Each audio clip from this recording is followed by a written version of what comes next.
The rain begins quietly. That is the first thing you need to understand. It does not begin with a wall of water. It does not begin with a sound like the end of the world. It begins the way every catastrophe begins, so quietly that most people do not notice until it is far too late to do anything about it. You wake up, you check your phone. There is a weather alert, heavy rain, possible flooding, avoid low-lying areas. You set the phone down. You pour your coffee. Outside, the streets are wet and grey, and the people walking past your window have their collars up against a wind that seems colder than it should be. And somewhere, in a house that does not look like what you expect, a man who does not look like what you expect is already awake. He has been awake since before dawn. He knows what this rain means. His name is Noach. In Hebrew, the word means rest. It means comfort. His father, a man named Lamech, held him when he was a newborn and said something that sounded like a prayer. This one will bring us relief from our toil and from the painful work of our hands. Lamech named his son Rest because he believed this child would change something. He was right. He just did not live to see how. And there is one detail about the day the rain started that almost nobody talks about. We will come back to it. But first, you need to understand what kind of world God looked down at before he did what he did. Imagine you are 600 years old. Not metaphorically, not spiritually. 600 years of actual life, of watching the world move beneath you like a river you cannot stop. Noah had seen empires rise. He had seen cities built that his grandchildren's children called ancient. He had watched the moral architecture of the world crack, slowly at first, then faster, then all at once. He had watched violence normalize itself. He had watched the definitions of good and evil swap places so gradually that most people could not remember when it had happened. The Hebrew word God uses in Genesis chapter 6 is Hamas, not a political word in its origin, an ancient word for moral chaos. It means violence, injustice, the systemic corruption of what is right. God looks at the earth and he says the earth is filled with Hamas, every corner of it, every city, every household. And then God says something that may be the most sobering sentence in the entire Bible. He regretted making them, not because he made a mistake. God does not make mistakes. But because he felt, if we are allowed to use that word for the creator of the universe, he felt the grief of watching what he had made choose, again and again, to become something he never designed it to be. The Hebrew word is nacham, a word that holds both grief and the impulse toward change inside it at the same time. God grieved, and then God decided, but he did not decide quietly. Here is what most people miss about the story of Noah. It is not primarily a story about a flood. It is a story about a warning, and about how long warnings can go ignored. Noah's grandfather was a man named Methuselah. You may know the name. He is the oldest person in the Bible, 969 years old when he died. For generations, people counted his age and noted something extraordinary. The year Methuselah died is the same year the flood began. His very name may carry the warning inside it. Scholars of Hebrew etymology have suggested Methuselah means when he dies, it will come. Whether that reading is certain or not, the number is certain. He lived longer than any human being in recorded history, and when he finally, at the edge of a millennium of life, closed his eyes for the last time, the rain started. As if God had been holding the door open as long as a single life could hold it. Noah knew this man. Noah walked with him. He heard the stories. He understood what it meant that Methuselah was old and growing older, and that the covenant of the earth held in the tension of one ancient man's heartbeat. And Noah built. Jesus said something about Noah that most people read too quickly.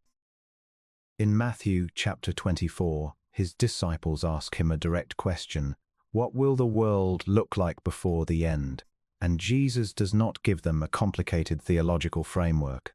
He gives them a picture. He says, as it was in the days of Noah, so it will be at the coming of the Son of Man. And then he describes what those days looked like. They were eating, they were drinking, they were marrying and giving in marriage, right up until the day Noah entered the ark, and then the flood came and took them all away. Read that again slowly. Jesus does not say the world before the flood was uniquely demonic. He does not say it was obviously, theatrically evil in a way you could see from space. He says it was ordinary. People were doing what people do. They were going to weddings. They were having dinner. They were building lives, making plans, raising children, going to sleep at night assuming tomorrow would look like today. The horror is not that they were monsters. The horror is that they were ordinary. The horror is that ordinary became enough distance from God, enough noise to drown out the warning, enough comfort to make the ark on the hill look like one man's embarrassing hobby rather than the only door still open. Stay with me. Because you need to understand what Noah's world actually felt like from the inside. Josephus, the Jewish historian writing in the 1st century, records in his Antiquities of the Jews that the memory of the flood was not limited to the Hebrew people. Ancient Babylonian, Greek, and Egyptian traditions all preserved accounts of a great deluge, different names, different details, but the same shape of catastrophe. He writes that the remnants of the ark were still being spoken of in his day, that people in the region of Armenia pointed to a mountain and said, "And there, it landed there." The memory was not abstract. It was geographic. It was physical.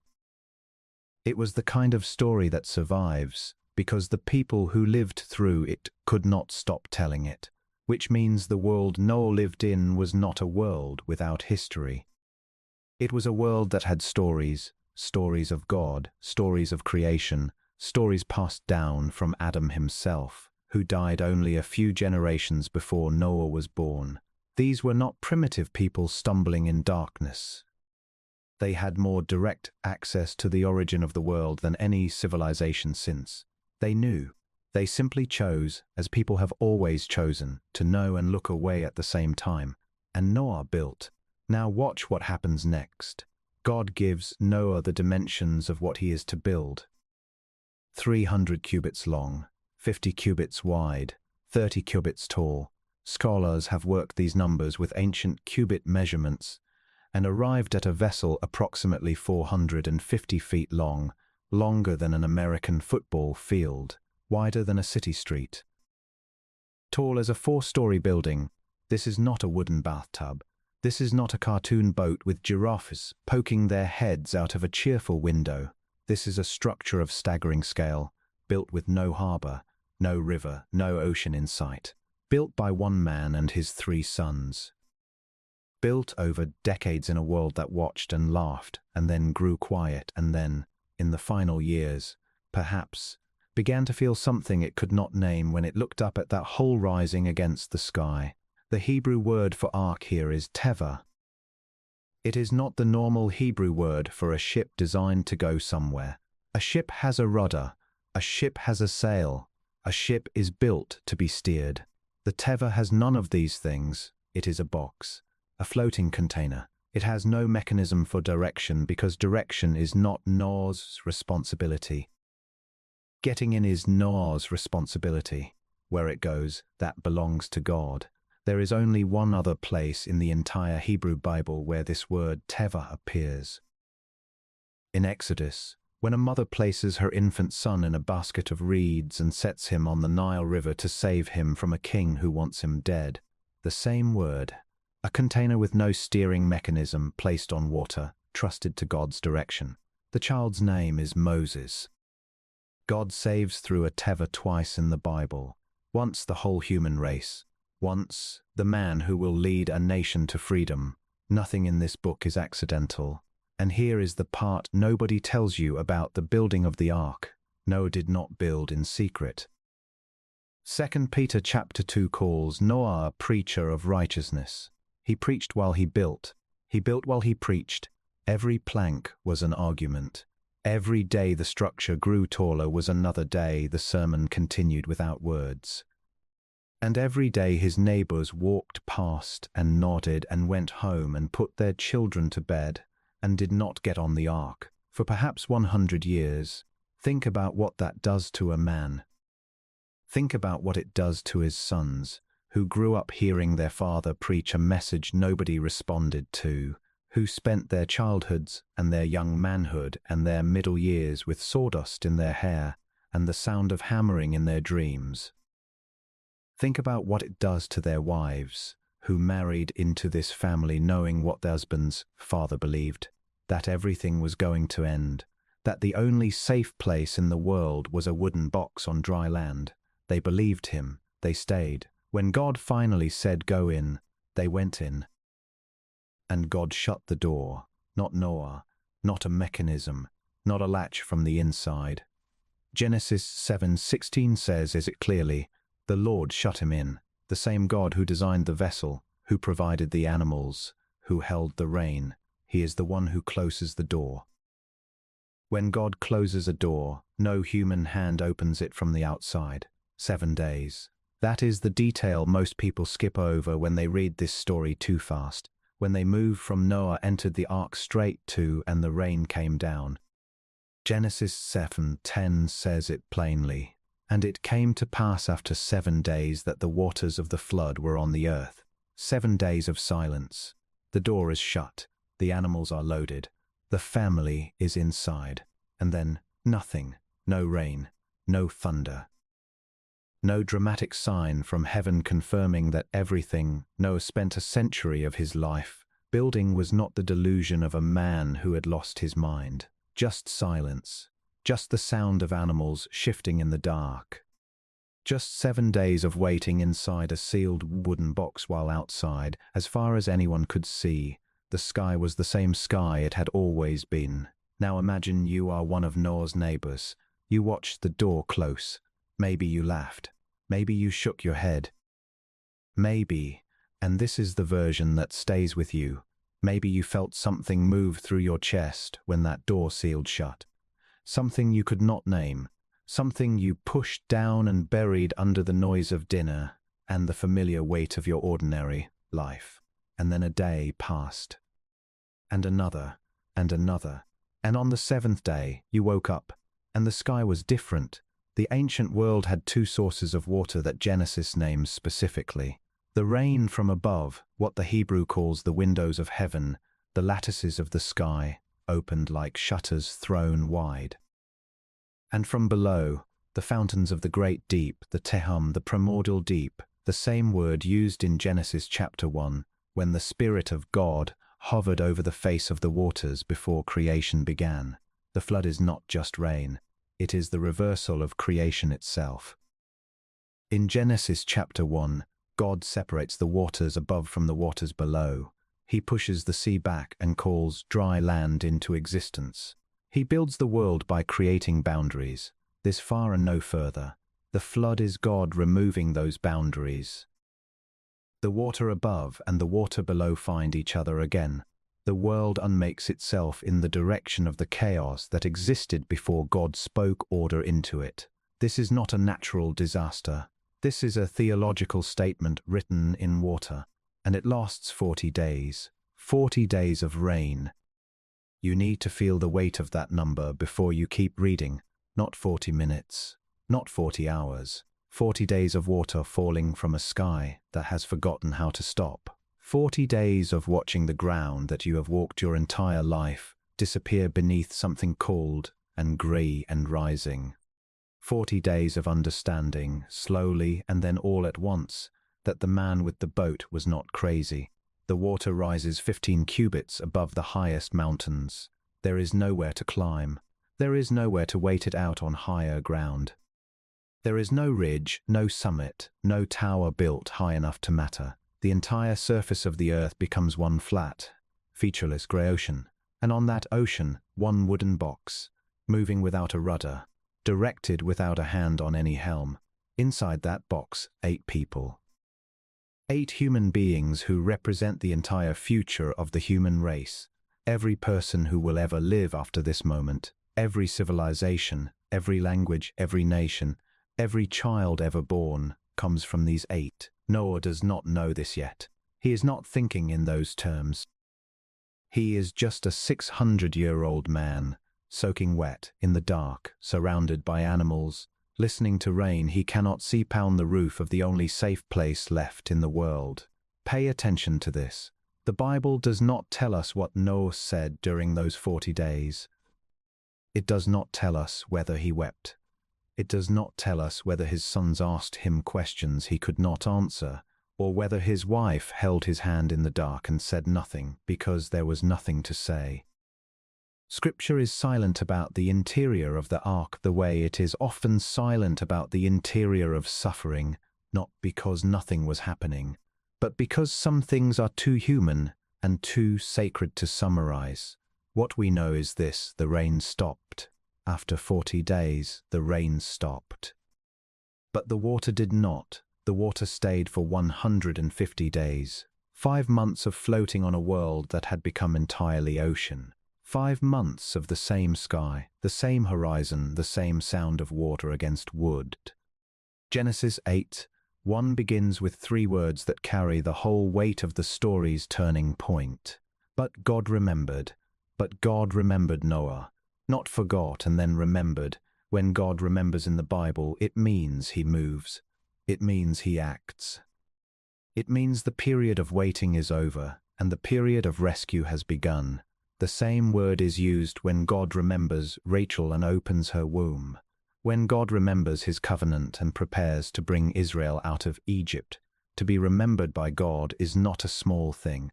It is everything.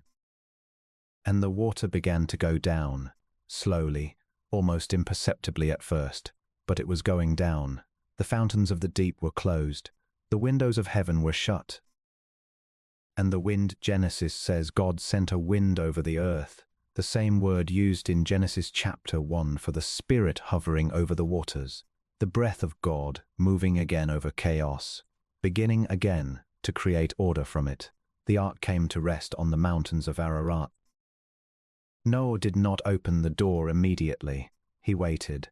That word deserves its own silence, because waiting is the part of faith that nobody puts on a motivational poster. Nobody frames the part where you are inside a sealed box on a featureless ocean with no compass and no map and no voice from heaven telling you when it will be over. Noah waited 2 months after the ark grounded on Ararat before he even opened the window. When he finally did, he sent out a raven. The raven did not come back. Ravens are scavengers. It found things floating on the surface of the receding water, and it did not need to return. It disappeared into a world still half drowned and never came back. Then Noah sent a dove. The dove returned the first time. The water was still too high, and she found no resting place and came back to the ark. And Genesis says Noah reached out his hand and took her in. That small detail, that one line, a man's hand reaching out a window to receive a tired bird. After everything, the 100 years of building, the 7 days of silence, the 40 days of rain, the 150 days of floating, the months of waiting on a mountain, what we see is a man's hand gently taking in a bird that came home. 7 days later, he sent her again. She came back in the evening with an olive branch, a freshly plucked olive leaf, which means the trees were not dead, which means the earth was not destroyed beyond recovery, which means somewhere below the receding waterline, life had survived, quietly, stubbornly, the way life always survives when God has not finished with it yet. Noah held that olive branch and understood something that no weather report, no satellite image could have told him more clearly. The world was coming back. 7 more days. He sent the dove a 3rd time. She did not return. She had found her place in the new world. She did not need the ark anymore. And then, here it is. Here is the detail about the day it started that has been waiting since the beginning of this story. Genesis 7:11 tells us exactly when the flood began. In the 600th year of Noah's life, in the 2nd month, the 17th day of the month. A specific date. Not a vague one day or in those times. A date. The 17th day of the 2nd month. Now go to Genesis 8:4. The ark comes to rest on the mountains of Ararat on the 17th day of the 7th month, exactly 5 months apart, to the day. The ancient Jewish calendar counted those 5 months as 150 days, precisely the number Genesis gives for how long the water prevailed. But here is what Jewish scholars noticed centuries later, after the calendar was adjusted in Exodus, when God told Israel the Passover month would now be their first month. When you recalculate, the 17th day of the 7th month in Noah's old calendar falls on the 17th day of the first month in the new calendar, the month of Nisan, the Passover month, the same date. When Israel crossed through the divided waters of the Red Sea, also Nisan. When Jesus rose from the dead, also Nisan, the 17th, the ark rested, the waters divided, the tomb was empty. All on the same day of the same month, separated by centuries, connected by a God who does not use coincidence, because he does not need to. Noah stepped out of the ark on the first day of the first month of his 601st year. He had been inside for 370 days. A year in which the entire world he had known, every road, every building, every field, every face, had been erased and replaced with silence and water, and then, slowly, with something new. He stepped onto wet ground and smelled earth for the first time in 370 days.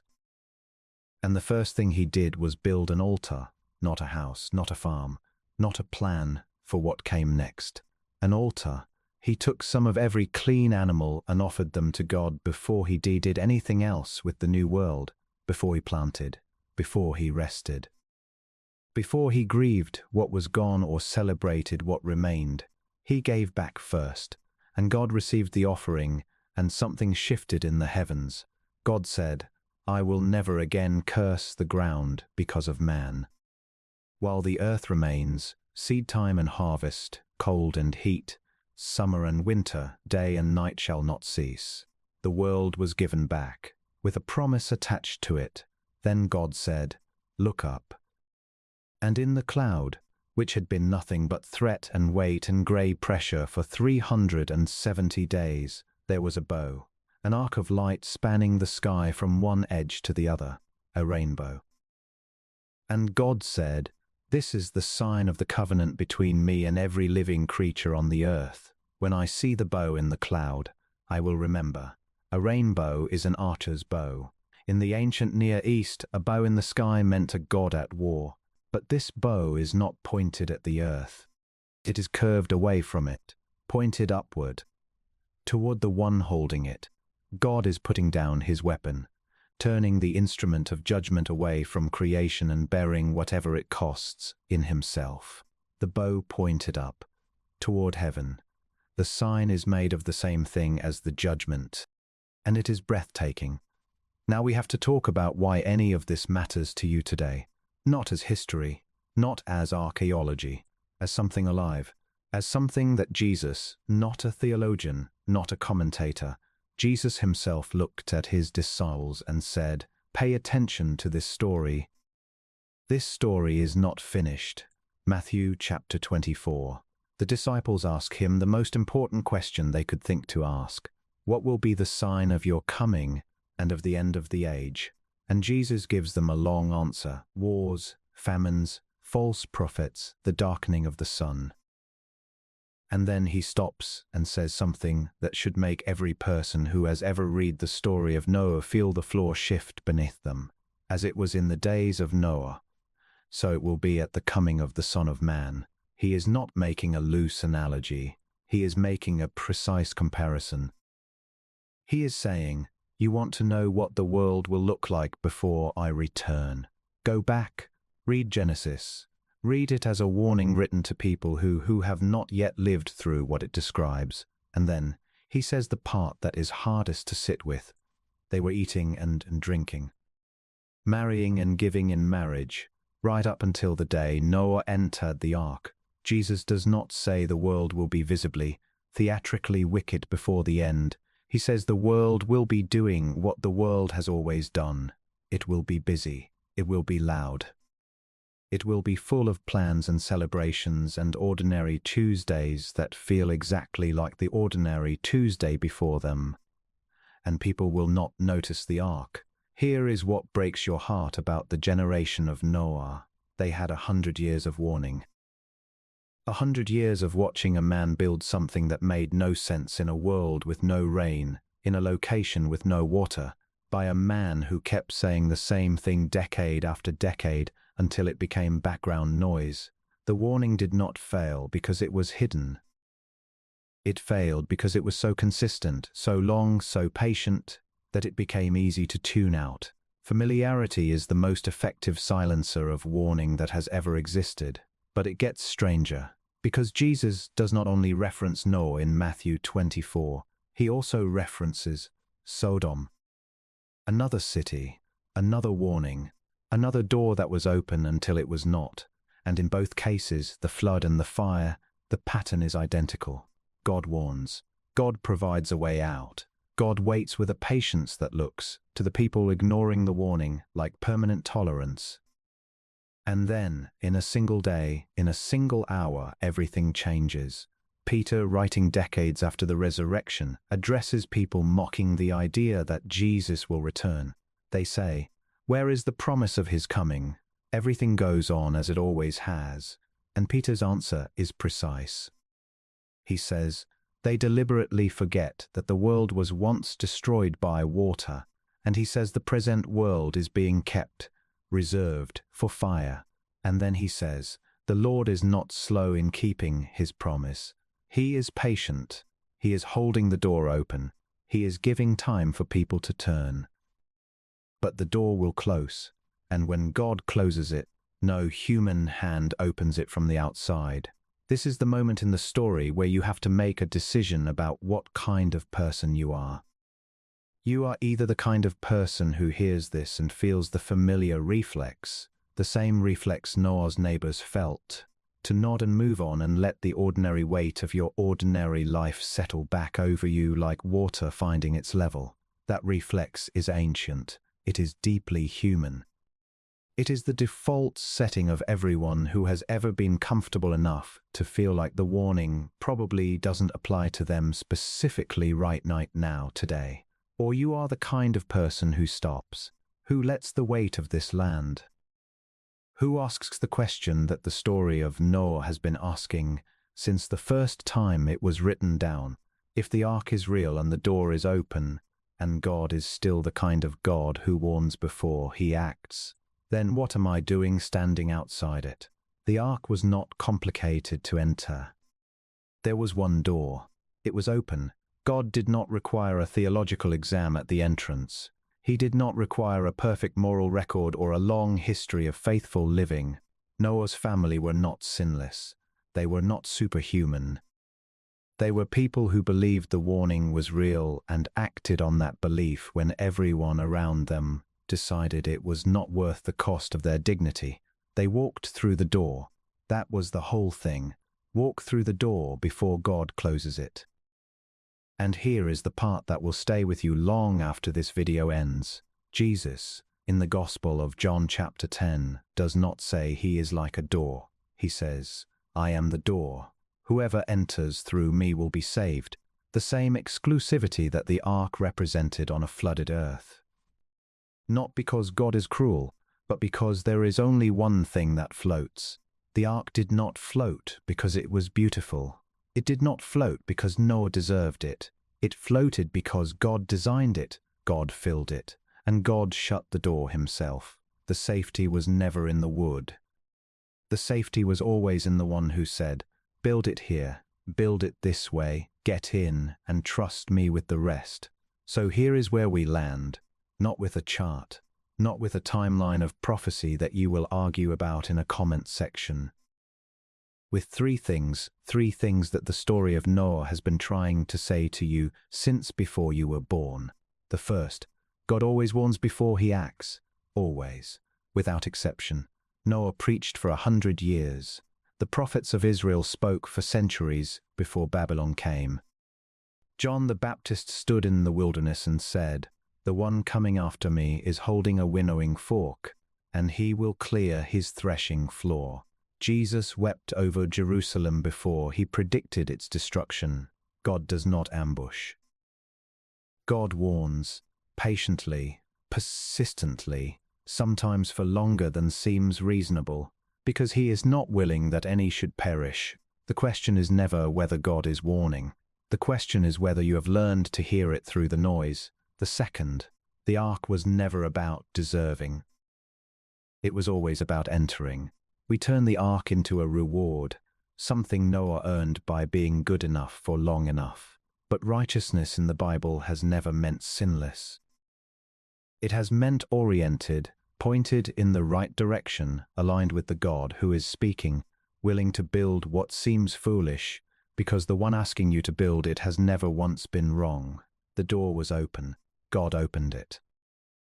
The only people who did not get through it were the people who decided, for reasons that made complete sense to them at the time, not to walk through it, not because they were uniquely evil, not because they were beyond saving, not because God had given up on them before they gave up on him, but because they waited, and waiting when the door is open is its own kind of choice. The third, and this is the one that matters most, the door that God closes, no one opens, and the door that God opens, no one closes. There is a door standing open right now. It has been standing open for 2,000 years, held open by a resurrection that no empire, no philosophy, no tide of history has managed to shut. But Genesis tells you something that Revelation confirms. The open door does not stay open indefinitely. There is a moment, known only to the Father, who Jesus says knows the day and the hour that no one else knows. There is a moment when the hand moves. When the God who has been holding the door open with a patience that outlasts human comprehension finally, after every warning has been given, closes it, and the rain starts. Noah was not a superhero. He was not a prophet with a dramatic ministry and a large following.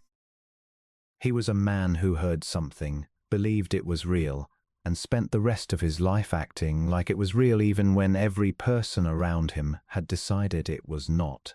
He was not saved because he was brilliant. He was not saved because he was strong. He was saved because when God said build, he built. When God said go in, he went in. When God shut the door, he trusted the one who shut it. That is the whole story. That is all of it. A man, a warning, a door. And a God patient enough to hold it open for 100 years, faithful enough to shut it at exactly the right moment, and powerful enough to carry what was inside it safely through the worst thing the world had ever seen. The rain is not falling yet. The door is still open. What are you going to do with that?